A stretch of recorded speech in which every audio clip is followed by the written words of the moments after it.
Back with the last video update for the completed trap. This was a really fun project to put together, and I am super excited to have finished it. Everything on here except for all of 5 pieces are 3D printed. This knob is not 3D printed. It's resin cast. That knob right here is resin cast. These 3 knobs right here on this side of the screen are all resin cast, with the last square knob being 3D printed. The handle is 3D printed. The wheels, which are normally 608ZZ bearings, aka roller skate bearings, are not 3D printed either. The axle pins that I use to put them in, they're just sitting kind of loosey-goosey on there. But the axle pins that I use to get the wheels on are also 3D printed with ABS plastic. Everything else is PLA plastic. All the other 3D parts are PLA plastic. Get you a better view of the underside of the trap. As excited as I am to have finished this project, there are a number of problems which are preventing me from adding electronics to it, just because I'm not sure how well it'll work out as far as electronics go. Yes, I like the fact that the imperfections in the print job itself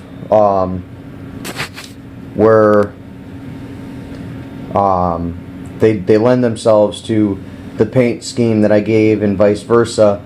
So I'm going to go through everything that's wrong with this trap, and it's just all human error. This is not design error. It's all my fault that things came out the way they came out.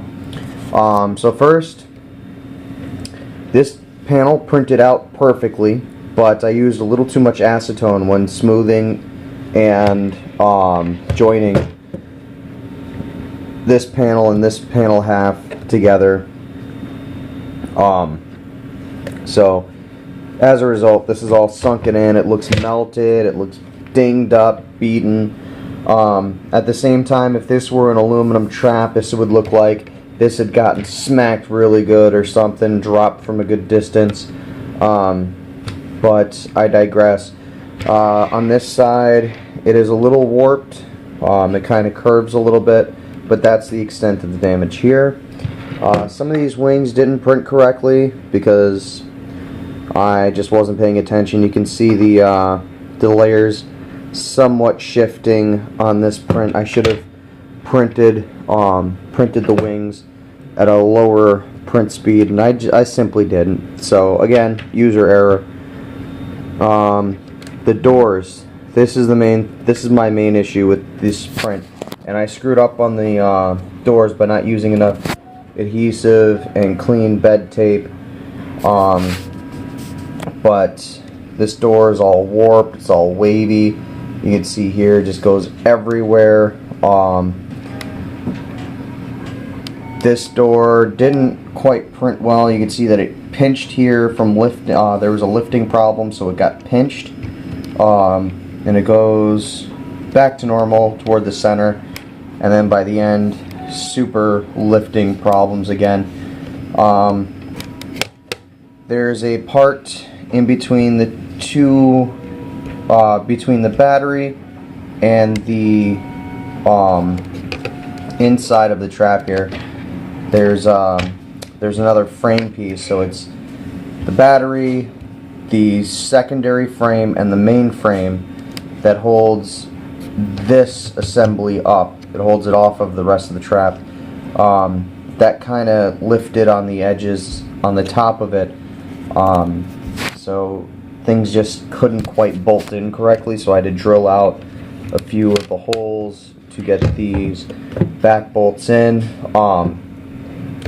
Now, the reason why that's not a huge issue at all is because the way that I had assembled this, I used some acetone to weld all of these panels together. The only panels that aren't acetone welded together are this assembly. This is the rods, this plate, the knob, and this plate. are all one solid assembly, all welded together with acetone.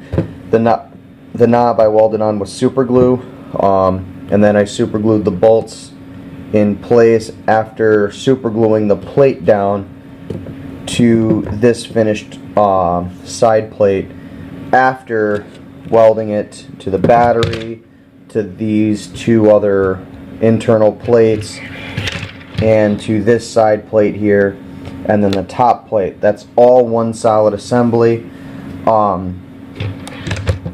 And then that's the reason why drilling out these holes and gluing in these bolts was not an issue, because everything else is one solid piece. If I were to disassemble this, all I'd have to do is take off the doors and then take off these two bolts, these two bolts, and then there's two bolts on the underside, and then it all comes off as one piece. Now, a trap does roll.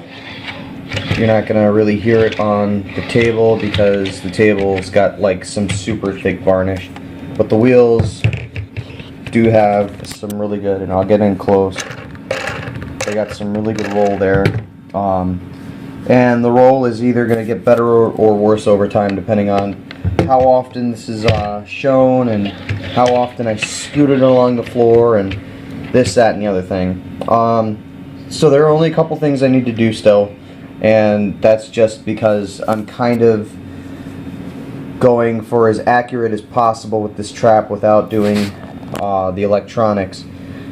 But I still need to add the button head screws to the top of the trap here, the switch, the LED shield, and then add an LED shield here, and maybe, you know, just a sheet of plastic over across the top here. If I end up doing electronics, I do not plan on using a pedal. I do plan on having a wireless Arduino in here with a Bluetooth receiver hooked up to my phone, so when I go to a con, you know, just throw it out in the middle there and then hit a button on my phone. This I'm going to modify into an antenna. I'm going to print off one of the fittings that plug onto here, modify it with an actual like radio antenna or something on it, and just have it sticking off the end about maybe that long.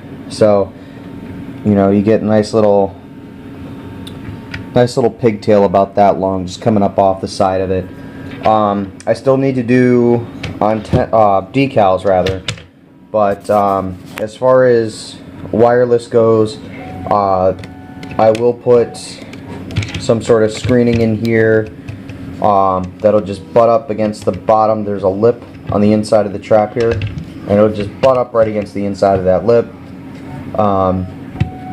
And then I'll hook up some sort of e-cigarette vent to it, and take it from there.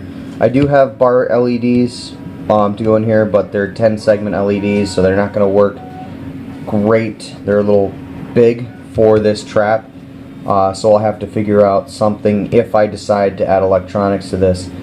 So, well, there you have it, guys. Thanks for watching.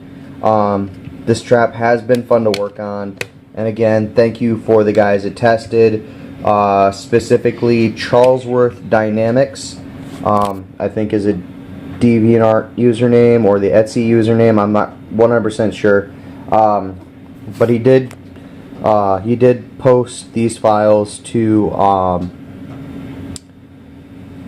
Thingiverse, and I am super excited to just have a good looking trap, even if there are issues with it. So again, guys, thanks for watching, and I'll keep you updated.